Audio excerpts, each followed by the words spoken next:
Hello, everyone. Sorry we're getting started a bit late here. Of course, New York traffic craziness. That's what I deal with from day to day.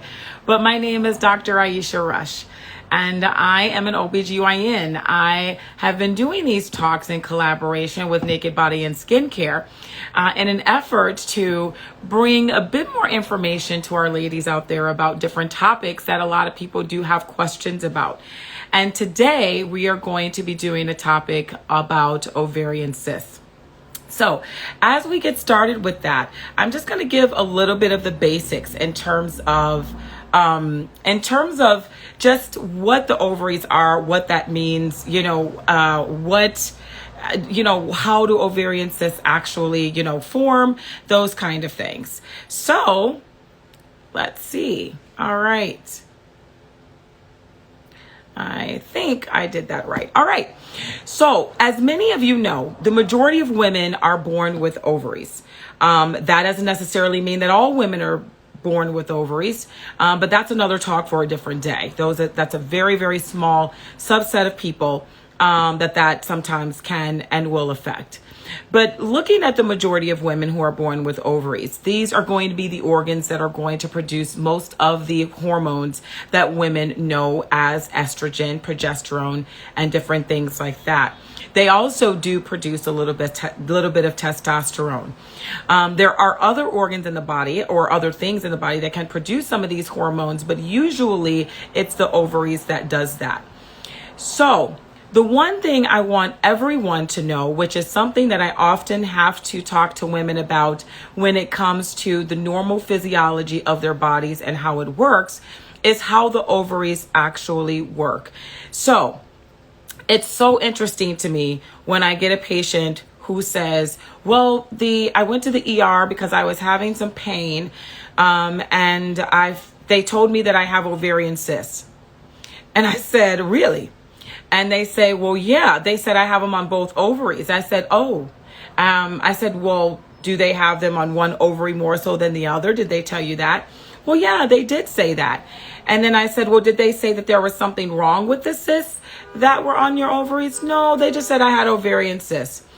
So what that says to me, and especially if they didn't say that the pain that this person was describing, mind you, I will say whenever women go to an ER, an urgent care, any abdominal pain whatsoever, they always are thinking, oh, it's got to be the uterus, it's got to be the ovaries, it's got to be something having to do with the reproductive organs, when there's so much more in the abdomen, like the intestines, like the stomach, like the gallbladder, like the liver. There are so many other things, appendix even, that are there that are, things that can cause pain. And it's not always the uterus or the ovaries.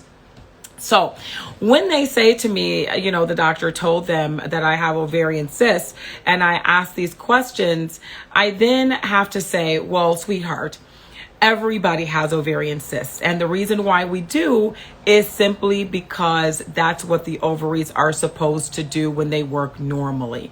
And what do I mean by that? Every month, most women are going to ovulate. And the way that women ovulate is you have these follicles in the ovary that are immature little eggs. And as you go further in life, each of these eggs are going to be chosen, sometimes one, sometimes more than one, to become what's called a dominant follicle. The dominant follicle is what holds a mature egg. As you go through your cycle, your body is going to be maturing that egg with all of the different hormones that your body produces: FSH, LH, estrogen, progesterone. All of those things are necessary in order for that egg to be chosen as a dominant follicle, or that follicle with that mature egg in it to eventually rupture and ovulate.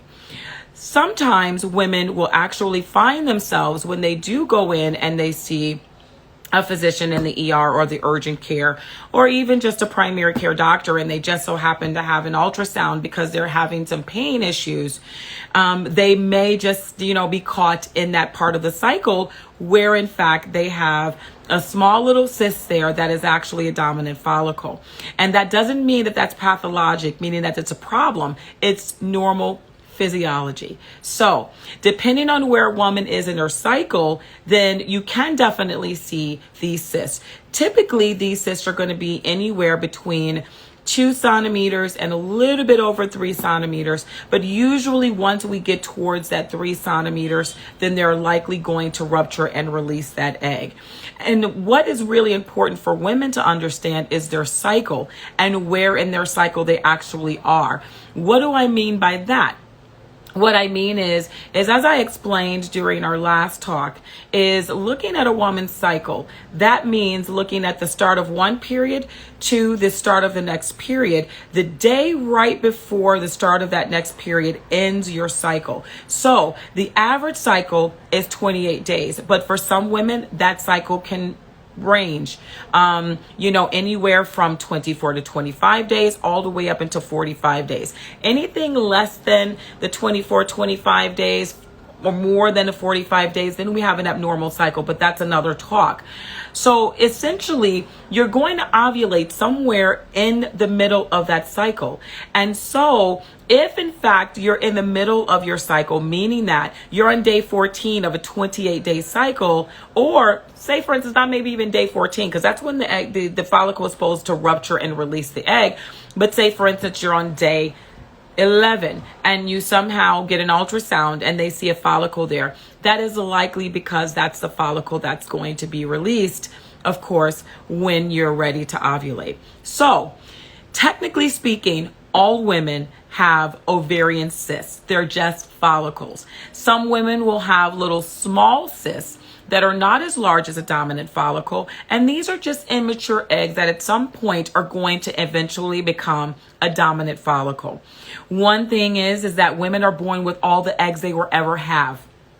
And so at about 20 weeks in a woman's pregnancy, a female baby is going to have half of the eggs that they had even when they were conceived, essentially, and they started to develop. So then once they're born, whatever eggs they have there are the only ones that they will ever have. And essentially, as time goes on and women age, the quality of those eggs will sometimes be decreased because of age, because of the fact that you're born with all the eggs that you'll ever have. So that's the reason why there's an issue with age and fertility, because sometimes the older the egg, the less likely they are to perform correctly to produce normal offspring. So when does this ovarian cyst thing become a problem? Well, sometimes for no apparent reason, the body will produce cysts that are not necessarily there to ovulate. They produce these cysts that are not functional, meaning that they're not functional in the reproductive process. And with that being said, sometimes these cysts actually will grow to really large cysts. Now, the one thing that we want to make sure of as physicians is that these cysts are not problematic, meaning that these cysts are not cancerous or have the potential to be. There are some cysts that develop in young women that can be detrimental, and we have to watch those very closely. So how are most women going to come to us and we find a cyst? A lot of women are going to come to us because they have pain. Some women may have a feeling of pressure, or they may have pain with intercourse. Their periods may actually be off for whatever reason.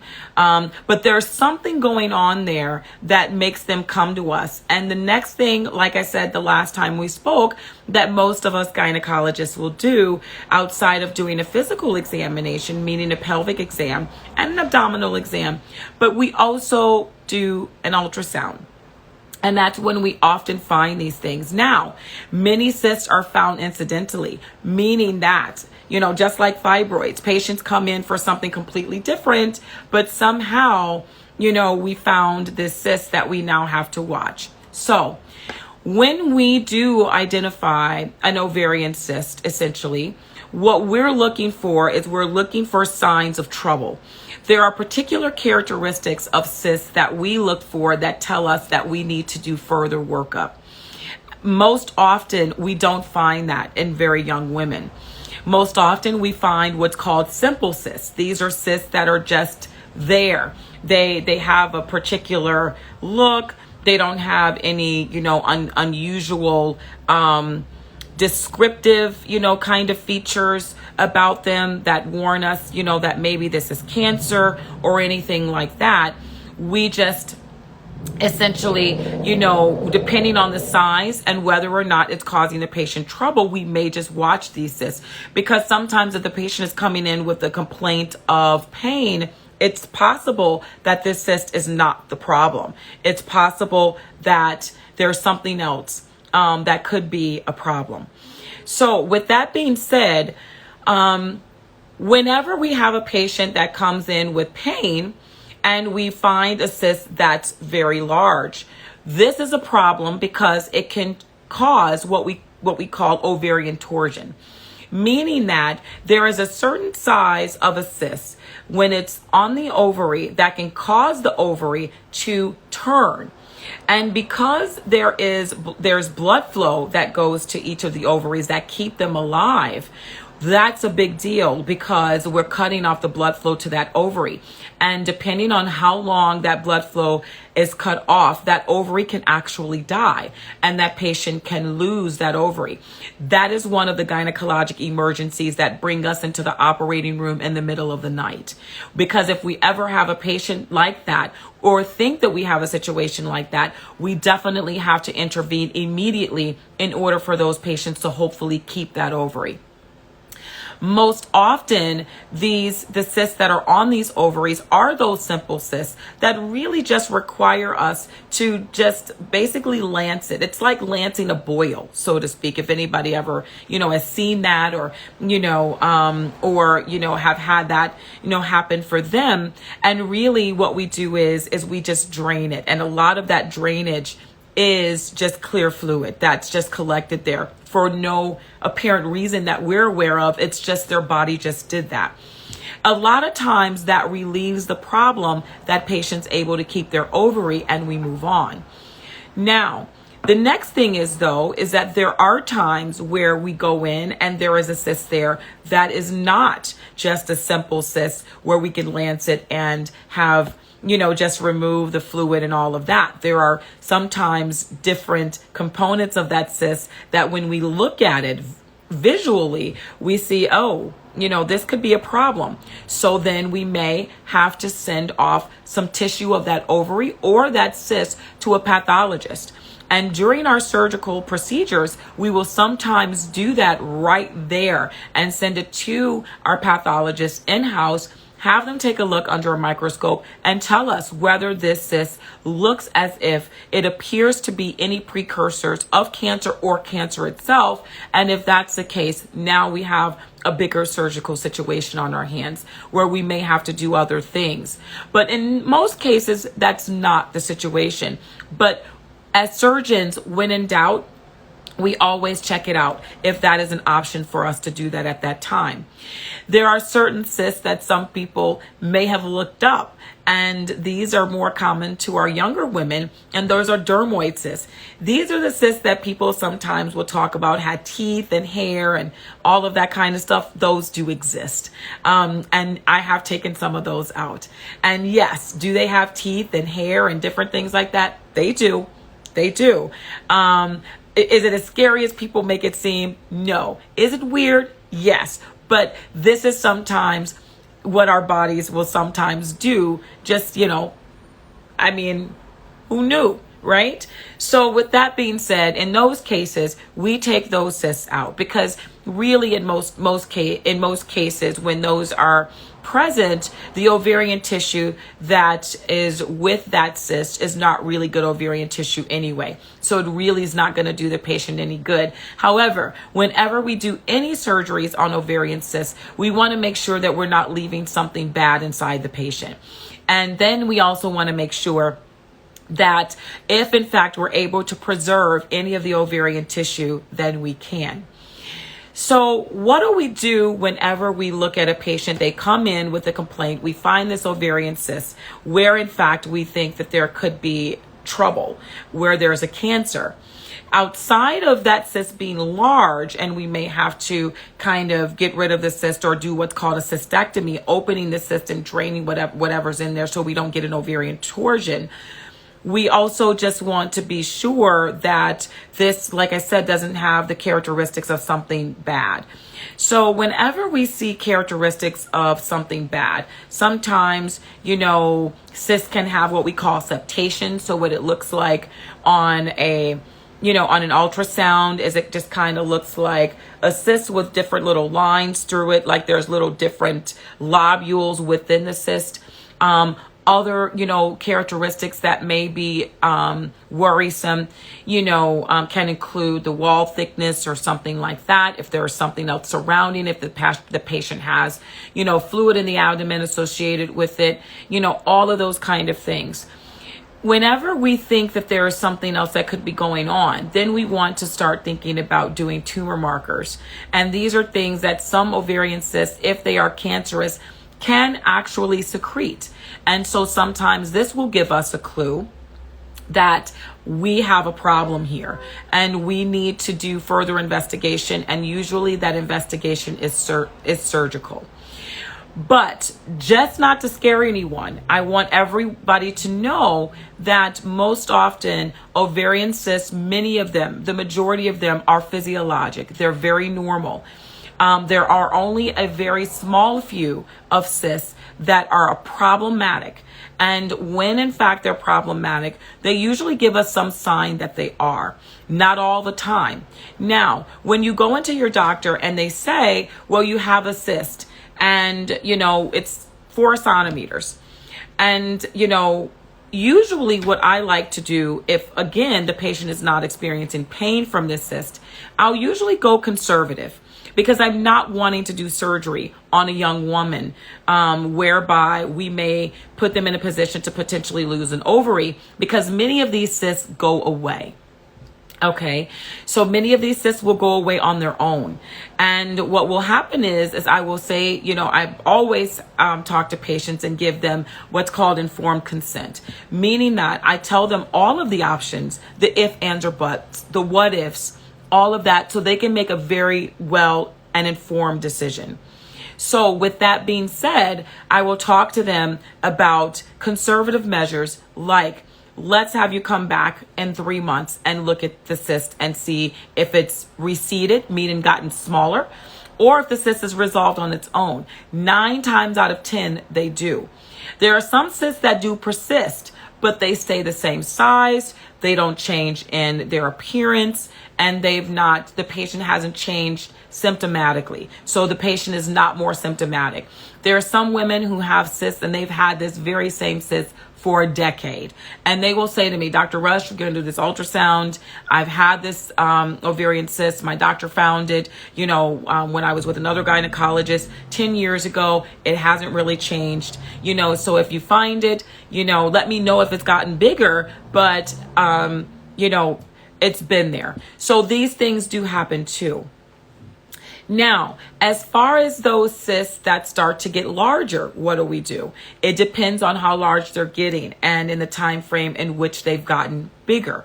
So then we start thinking about, that's when I have that conversation, about surgical intervention. Is that necessary? Is this something that we need to handle and get under control before we have an issue?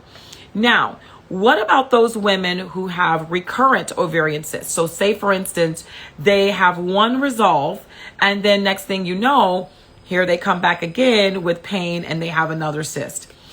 So usually what's happening with that is that's all to do many times with hormones. And what I found with a lot of patients is if I stop their ovulation, then usually I can get those cysts to not form. Not only the physiological cysts, but the other not so physiological cysts that the ovaries tend to want to form outside of just that regular, follicle to ovulate an ovary. So a lot of times what I will do, and this sometimes will happen in very young girls, such as teenagers and different things like that, or women in their early 20s. We will put them on a hormonal method of contraception, not really for the contraceptive piece, but really for the medical piece of it. And that is to shut down the ovulation such that we can stop those cysts from forming. And sometimes we'll do that in the form of putting them on oral contraceptives, or putting them on a pill, doing Depo-Provera, doing the patch, any of those things that carry that hormonal balance to decrease the likelihood of ovulation. But of course, if any of those methods, even though we're using it therapeutically rather than as a contraceptive, any of those methods, if not used appropriately, can still lead to breakthrough ovulation, which is why some women do actually get pregnant on the pill. And it's not that they really got pregnant on the pill. They did, but they didn't use it right, or they didn't use the patch right. Or most often when people get pregnant on particular things, it's because it hasn't been used appropriately. So a failure in treatment can happen if women are not using these methods appropriately. And then they have breakthrough ovulation or breakthrough formation of, a cyst that is going to cause trouble. So now we've spoken about, the different type of cysts, the kind of things women come, into the office for in terms of complaints. The idea that some of these cysts can stick around for years. The idea that, sometimes they don't require surgical management. And sometimes it just really requires, watching and making sure that, they recede on their own, or they don't grow, or they don't change in appearance. One other thing that some people will often hear is what's called developing a hemorrhagic cyst. Now, what is that? So whenever we think of hemorrhage, right, we're thinking blood. That's exactly what that is. And so the ovaries are very vascular, extremely vascular, and it's necessary because of the dynamic function of the ovaries. It's necessary for the ovaries to have the blood flow that they do have. Now, interestingly enough, because the ovaries have a lot of vessels and a lot of capillaries, whenever that follicle ruptures to release an egg, that can also rupture one of the tiny little capillaries, that may be near the opening of that follicle when it is released, or when that egg is released. So then, of course, that vessel, because it takes time for it to actually, stop bleeding because of the normal clotting factors of the blood, it can, trickle a little blood. It can spring a little bit of a leak. Not huge, right? So what may happen is that follicle that once was open may now close because of the clotting factors in the blood, and also just sometimes because that's what these cysts do. Even when we have to go in and open a cyst, we have to make sure we create enough of an opening, because what the body's going to want to do is heal that area closed again. And sometimes even with ovulation, that cyst, with that small little rupture of the cyst, can go back and then reseal. And then you have that little capillary sitting there, and it's just trickling a little bit of blood in that cyst. And some of these can become large. They can become 4 centimeters, 5 centimeters. Not usually the case, but they can also cause pain. So what do we do in patients like that? Well, once again, we want to make sure we watch that patient. We want to make sure that the cyst isn't too large where we're worried about torsion, or we're worried about there's too much of a trickle of that little vessel and the cyst is getting too large over a short period of time. And we do have to go in and intervene and just kind of evacuate that blood out of that area. That doesn't happen. That doesn't happen very often. I think I've only had to take a patient to the operating room one time for that in my career. Usually these are benign. The bleeding stops on its own, and blood, like any other place in your body, if it's there, like you get a bruise, okay, that's capillaries that have burst and it's caused a bruise because that blood pooled there. It goes away, right? Bruises go away. And just like blood there in every other part of the body, it's usually going to be absorbed. And so that's the reason why hemorrhagic cysts for women typically tend to resolve on their own. So essentially, the bottom line about ovarian cysts is they can cause pain. They can cause pain with sex. They can be benign and not cause anything. And please excuse me, I live in a very Caribbean part of town, and so we get this all the time. So you guys can hear the New York vibe outside here. But needless to say, the most important thing about these is 9 times out of 10, they're not problematic. And most of them will resolve on their own. Not a huge number of women are going to require surgery. And not a huge number of women are going to have cancer. And that's what a lot of women are worried about most of the time. So if in fact you have an ovarian cyst, it is very reasonable for you to ask your doctor, well, can I come back every 3 months or every 6 months until it's resolved, or to make sure that it's not growing and that it's not showing other signs of danger. That is a very reasonable thing to ask.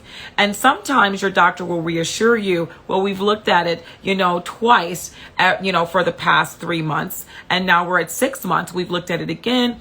It looks about the same. So let's wait for another 6 months and see what happens. If you come in with any more pronounced pain or your symptoms tend to change, there's been some changes in your cycle in terms of your period or the bleeding or anything like that, then maybe let's look at it again. But other than that, most often it's going to be one of those watch and waits most of the time, because these things will typically resolve on their own. I hope that was a pretty good overview. There's a lot about ovarian cysts that we can actually get into that I think would be a bit confusing, because every woman is different if they've ever had this issue, and sort of how they presented and how they were worked up and what the suggestions were from their physicians. I tried to get a sort of a generalization of what most women are going to encounter, and also an idea of what the likely outcomes are going to be, and then also, what the interventions are going to be. So I'm going to turn this now to questions. So I have one question that actually came up.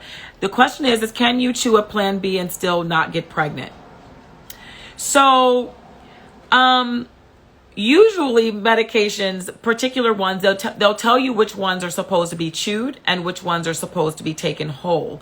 Now, that is a good question. The idea is that you want to have a particular amount of hormone circulating in your system in order for the medication to actually work effectively to prevent pregnancy. Now, a lot of these medications, the reason why there's so much research that goes into these medications is because they have to know where best this medication is absorbed and in what form.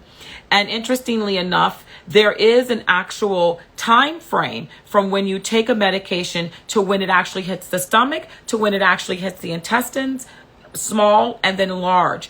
And some of these medications are absorbed in different places.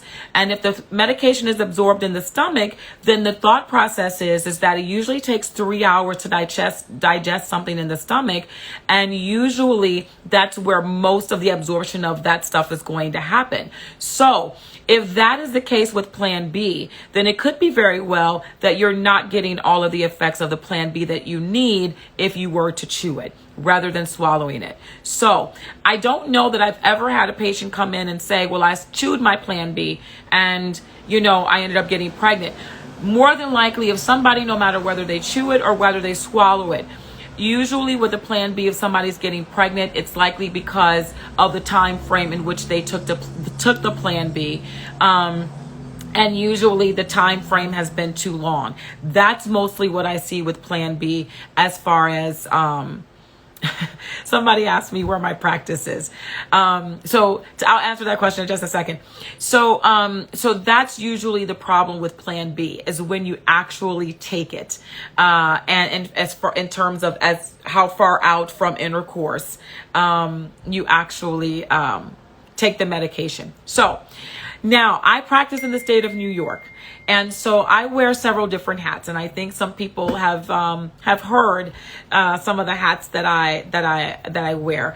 And one of them, as an OBGYN, is I work in the hospitals mainly, and I do most of my delivering babies and my C-sections and my gynecologic surgeries there. So many, moons ago, I can't say many moons ago, I did practice in a couple of other places where I did have my own personal office, but I don't hold a personal office anymore because of my, what do you want to call it? My work-life balance.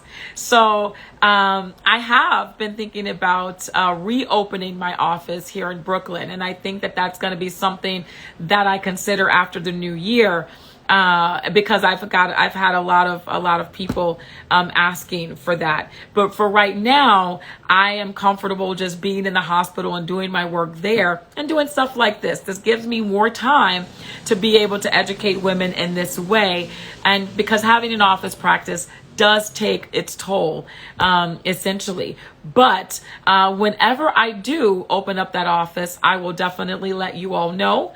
And that might be coming in very near future in the new year. We'll have to see what life brings. Any other questions? No problem. Thank you for asking. I know that's been a big question here as of late. So somebody asked, did I miss the part where you talked about ovarian cysts? Because I was told I had that in 2017 and I want to know how to get rid of it. Okay. So yes, we did talk quite extensively about ovarian cysts, but we can go over something again. So essentially, if you were told that you had an ovarian cyst back in 2017, what should have happened following that is follow-up. And depending on, what your doctor thought this cyst was from, whether they thought it was a functional cyst from regular ovulation, or whether or not they thought this was a cyst that was problematic. If they thought it was a functional cyst, then that's what it looked like on ultrasound, then they probably said it likely will go away on its own. However, if you've had follow-up and this cyst is still there, the one thing is that you want to make sure that it doesn't get larger and that it doesn't start to show any unusual signs that makes it different from what it looked like previously. Some cysts stay with women for the rest of their lives. And the only way oftentimes they're able to get rid of them is surgery. But some of these cysts are so small that if we were to even go in and do surgery, removing them or trying to get rid of that cyst within the ovary might damage the ovary to the extent that the ovary has to be removed. So a lot of times I discourage women from having these cysts removed because if they're not problematic, oh no, that's okay. I understand. So if the cysts are not problematic, then a lot of times doing something about them can be more problematic than just leaving them alone. So if you had a cyst in 2017 and it is still the same and it's not showing any ominous signs, then I would say probably better left alone if it's not any different from then to now. So next question is, I was pregnant at the time and they told me it would go away on its own, but I've been having pain there. So I actually have an appointment for a pelvic ultrasound next week. I just want to make sure. So it's not dangerous. So this is the thing. So I hate when they tell women that they have a cyst when they're pregnant, unless it's huge. Now, there are unusual cysts that women can have when they get pregnant called thecomas. These are cysts that tend to be bilateral on both ovaries and they respond to hormone and they get large, or they can get large. That's rare. Doesn't happen very often. And I think I've only seen it once, maybe twice. Now, The reason why I hate when they tell women that they have cysts when they're pregnant is because that's your corpus luteal cyst. That is the cyst that has been nourishing your pregnancy up into 10 weeks of the pregnancy when the placenta actually establishes itself. That corpus luteal cyst produces the progesterone that is necessary to maintain your pregnancy. And when the placenta takes over at around 9 or 10 weeks, that's when it's able to produce the progesterone, and that corpus luteal cyst is no longer necessary. So even for women, say for instance, we have to go in and remove a cyst when they're pregnant, or remove an ovary when they're pregnant, that I've only had to do that once. And that was because there was sincerely something wrong with that ovary. And it's not something that we ever want to do, is operate on a woman when she's pregnant. But this was a problem. And it was a very early pregnancy. We then realized, we knew that this was the ovary that had the corpus luteal cyst. And we knew that that corpus luteum was actually producing the progesterone that was necessary to help her maintain this pregnancy. So when we had to remove that ovary, we were not very happy about it at all. And we actually ended up having to supplement her with exogenous progesterone, meaning progesterone pills, in order for her to maintain this pregnancy, because we had removed that progesterone that her body would have normally made from that corpus luteal cyst. So more than likely, when you had that cyst on that ovary, it was normal. It is what forms once you ovulate, then that egg is released. Okay, if the egg is fertilized, a baby's going to grow. But what's going to happen to that follicle there, once that egg is released, that follicle is going to turn into a corpus luteum. So that's why they call it the luteal phase of your cycle, because the corpus luteum is more prevalent during that time. And that's what's creating some of the hormone that your body's going to be experiencing. So more than likely, the cyst that you had is probably nothing to worry about, because this is normal physiology. And that's why it's so wonderful being a gynecologist, because I can explain this to women rather than them walking around in fear that these things are problematic when they're just simply normal. So any other questions? So this one says, I'm on the pill because of cysts. I'm also on antibiotics, and I'm aware that the pill isn't effective. Will this cause the cyst to come back because the birth control pill isn't effective? Okay, so now that's another that's another bit of an issue. Not all antibiotics affect birth control pills negatively. There are some antibiotics that will affect the birth control pill in a negative way, where they may be a tad bit less effective. Now, the reality is the pill, right, is there to decrease your chances of ovulation. And if in fact it's ineffective, can people have breakthrough ovulation? Yes, they can. And essentially, can you form a cyst during that time? Yes, you can, because essentially that's what's going to have to happen and be necessary in order for you to actually get ovulation to occur. You have to have a follicle that actually forms. And so that is a possibility. But again, not all antibiotics will cause a decrease in the pill's effectiveness. Remember, the most common cause of errors, or pregnancies, or, breakthrough ovulation with the pill is taking it wrong. And so essentially, I tell women, if you are not a person that can really stay within a 3 to 4 hour time frame of taking your pill in terms of the timing, it's not the right method for you. It really isn't. It is something that you need to reconsider, because even in that short period of time, depending on how people's bodies work, I've seen it happen where just overnight, like that, a woman forgot to take her pill that night, went home, took it the very next day, there you are, she's pregnant. So honestly, it can be that finicky. Not always. It's not. It's just unfortunately bad luck of the draw for women whose bodies behave that way.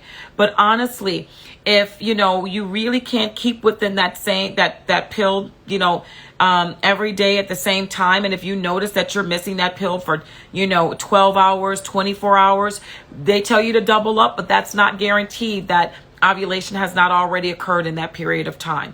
So then the best thing to do is to look for something that's going to be more conducive and more conducive to your lifestyle. That can be the patch. It can be the NuvaRing. It can be a lot of things. And all of these things can also be used in an effort to decrease the chances of developing the ovarian cysts. So, and you're very welcome. The comment was, thank you so much.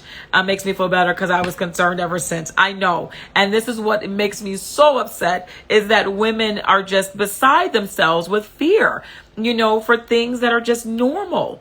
And that's why we have these talks. So that is why we do this. This is the exact reason why. So then now and a lot of other people know, and guess what? They can go and impart that knowledge onto their next person or to their girlfriend who might be having this very issue. That is another reason why we do these talks. Any other questions, my friends? All right, so I think we have about 40 minutes in, and I think it's been a really good talk. And thank you all for asking questions. These are really important questions. They are extremely important because just like, these questions came in, so many other women have had these questions, and many of them are afraid to ask. So kudos to those women who are not afraid to ask and not afraid to, to put themselves out there, to share some things about their lives that have happened, because that's not easy. I have so many women that are so bashful when they come into my office and talk to me, or when I see them, in the hospital, or, when I was seeing patients in the office.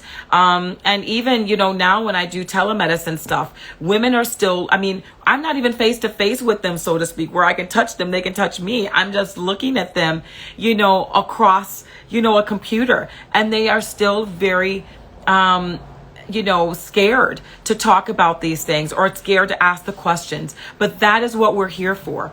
It is not for us to make you feel like you should not have asked that question, or us to make you feel like, that was a stupid question. No question is ever a stupid question if you do not have the answer. And that is what we're here for. We're here to educate, and that should be our main goal. And that is the reason why when we do educate, there are less visits to the office, and there are less women out there that are uninformed, uneducated, and scared. So that is why we're here. We'll keep up the good work. Not sure what the next topic is going to be, but I hope it's going to be one that's good and that you guys will enjoy. So until next time, thank you all so very much for tuning in tonight. I do sincerely appreciate it. And thank you again for asking all of those wonderful questions. It's been such a treat. I will see you guys again soon. You all take care. Have a great rest of your week and a wonderful weekend. I'm Dr. Aisha Rush, signing off, guys. You all take care. Good night.